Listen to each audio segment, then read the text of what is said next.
Today we're reviewing a 2013 Mazda 3, which is a compact car that was introduced in 2004 and is currently on its 4th generation. This model falls into the 2nd generation that was sold from the 2010 to 2013 model year. During this time period, the Mazda 3 actually accounted for almost 2/3 of Mazda's total sales. The Mazda 3 is available in either a 4-door sedan configuration or as this 5-door hatchback, and we've got a number of different trim package offerings available. They've got a base 2-liter 4-cylinder. Those models are designated with an I, and then they've got a 2.5-liter 4-cylinder that is designated with an S. Within the I lineup, they've got the base SV model, then you've got the Sport, the Touring, and the Grand Touring.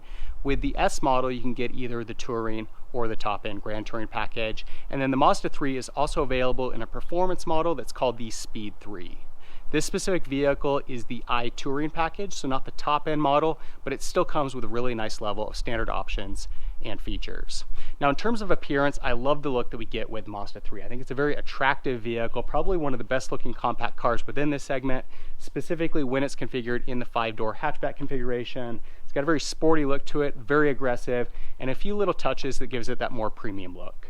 Starting up here at the front, you'll see that it's got a very aggressive, bold front end. It was a little bit controversial when it first came out, but it's really grown on me. I think it's a great looking vehicle, and I think most people kind of fall within that category. You'll see that on the hood, we've got a few little creases on the sides, and then a very subtle one cutting through the middle. Headlights are kind of bulging out from the bodywork and have a very modern appearance to them. So you've got the projector lights in there. Nice large Mazda emblem, and then very aggressive grille as well. Down below, you'll see that the bumper has a very sporty look to it. And then because this is the Touring package, it does come with an upgraded set of 17-inch wheels, very attractive design. You see that the front fender here bulges out slightly, and then we've got a crease that cuts through the door handles to this rear fixture. Now, with the hatchback configuration, again, it's got a very sporty profile to it. I think that's why I prefer this model over the sedan. It's got a really, just very aggressive look to it. Up top, again, with the Touring package, you'll see that we got a sunroof. And then this model also has a smart key. So we've got a button here integrated in the door on the driver and front passenger side. When the key's in my pocket, you can just push that button to lock or unlock the doors. Coming around to the back, again, very sporty look here. I love the taillights that we get on the Mazda 3 for this generation as well. They've got the clear lenses, very modern design, and just like at the front, they're kind of bulging out from the body. You'll see that with the hatch, we've got a crease that kind of cuts through the middle here, another large Mazda emblem, and large rear window.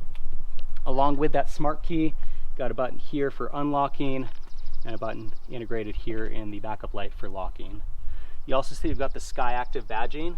That's to designate the fuel-efficient 2-liter 4-cylinder that this model has. A couple reflectors in the bumper, and we've got the chrome tip exhaust down below. So all around, a really great looking vehicle. Like I said, I think it's one of the best looking compact cars within this segment. And the other great thing about the Mazda 3 is when we get inside, it gets even better.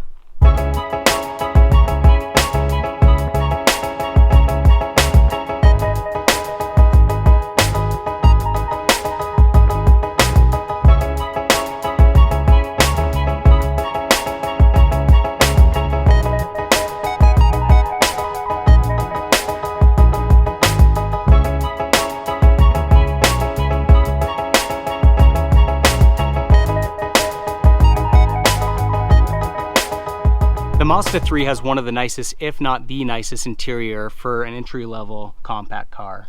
Really nice overall design, high quality materials, great look and layout, and this Touring package also comes with a really nice level of standard options and features. Seats are pretty comfortable, steering wheel's leather wrapped.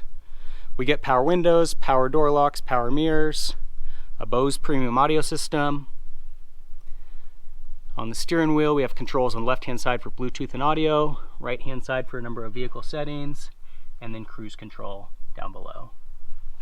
I mentioned we've got that smart key for automatic unlocking and locking. Likewise, we've got push-button start, so if the key's in the vehicle, it will turn on. So you've got a nice attractive instrument cluster, tachometer on the left, speedometer on the right, and then LCD screen in the middle. with our odometer. Center dash. Up top we've got a couple LCD screens. Got temperature readout, clock, fuel economy information, speed information, and we've also got climate control over on the right hand side when that system's activated. Got a couple of vents, hazard lights, AM FM radio, CD player, satellite radio, and auxiliary connection. Great sound characteristics with the Bose premium audio system. Got dual zone climate control for driver and front passenger side, heat and air conditioning. And then we've got this little compartment here, little storage space and a 12-volt outlet. This model is equipped with the automatic transmission, so we've got our gear shifter here, compartment with 2 cup holders, emergency brake, and then center armrest opens up. We've got plenty of storage space inside. We've also got an auxiliary connection, USB connection, and another power outlet. Up above, we've got a manual dimming rearview mirror, a couple reading lights, and we've also got a tilt and sliding sunroof. And here's a look at the rear seat. You'll see it's a little bit tight given that it's a compact car, but it's not terrible. Center seat back here folds down into an armrest with 2 cup holders. And we've also got cup holders built into both of the doors. Seat backs drop down in a 60-40 split to further increase rear cargo area. And they also easily go back up into place. And coming around to the back, just push this button here to open up the rear hatch, and you'll see we've got a pretty good amount of rear cargo area. Again, we can fold down those rear seats to further maximize this space. And then you'll see we've also got a little light over here on the passenger side to help illuminate this rear cargo area. The base engine on the Mazda 3 is a 2-liter 4-cylinder that's got 148 horsepower and is paired to either a 5-speed automatic or 5-speed manual transmission. That's good for a 0 to 60 time of about 9.5 seconds and an EPA rating of 24 to 25 miles per gallon in the city and 33 miles per gallon on the highway. Next up, they've got a 2.5-liter 4-cylinder that sees a bump to 167 horsepower and is paired to either a 5-speed automatic or a 6-speed manual transmission. The 0 to 60 time drops to 7.4 seconds. Likewise, the EPA rating drops to 21 to 22 miles per gallon in the city and 29 miles per gallon on the highway.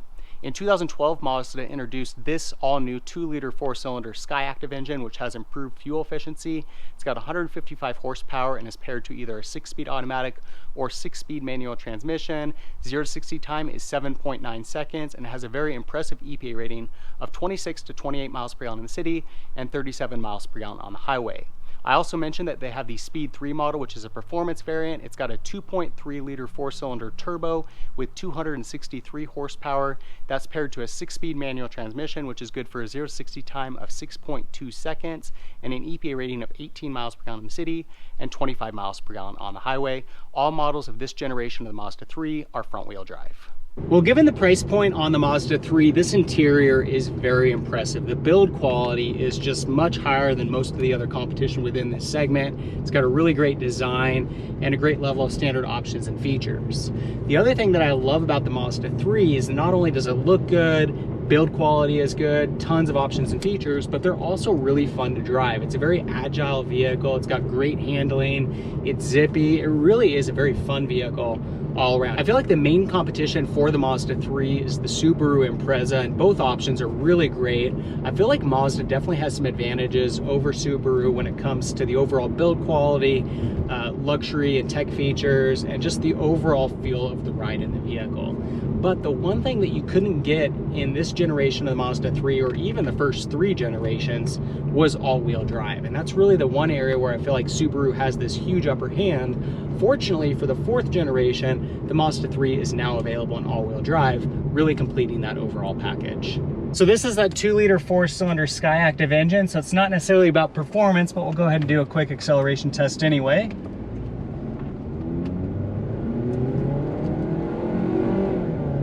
Nice exhaust notes. That transmission's pretty smooth too. And just like that, we're up to 55 miles an hour. So certainly not the most quick vehicle out there, but for a vehicle that's getting, 26 to 28 in the city and 37 miles per gallon on the highway, very impressed with that. We're currently sitting at an average of almost 30 miles per gallon. So really does very nicely balance that fuel economy and the performance. So that's a look at the second generation model of the Mazda 3, a really great vehicle all around. It's very stylish inside and out. The interior build quality is excellent, and it comes heavily loaded with luxury and tech features. It's fun to drive, it's fuel efficient, and really just a great vehicle all around. If you have any comments or questions on the Mazda 3, leave them in the section below. For more car reviews, be sure to subscribe. In the meantime, thanks for watching.